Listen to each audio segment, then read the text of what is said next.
დაპირისპირება მოხდა დღეს ბათუმის ბულვარის კონცეფციის განხილვაზე ბათუმის სახელმწიფო უნივერსიტეტში. ურთიერთ შელაპარაკება დავით ბაციკაძესა და ჯელალ ქიქავას შორის მოხდა.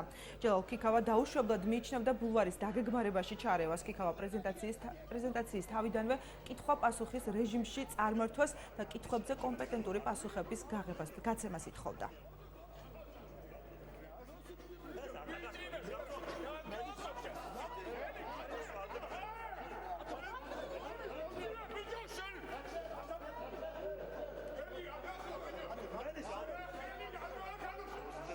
მოიყვანეს რაღაცას ალაპარაკებენ, აშტერებენ ამ ბათუმლებს.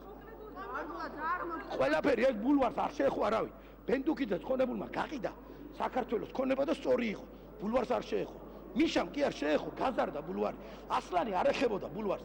აი ესენი ბომჟები მოვიდნენ, უბულოდ ხაბაძეს მიყიდეს ერთლარად ქონება, დღეს 2 მილიონად იყიდება. ჯელალა აქ ყველა მის კალაში როგორ ისიქცევა ადამიანი. უზრდელია, უზრდეს თმენის ვალდებულებაც იმიტომ აქვს, რომ უნდა მოვითმინო.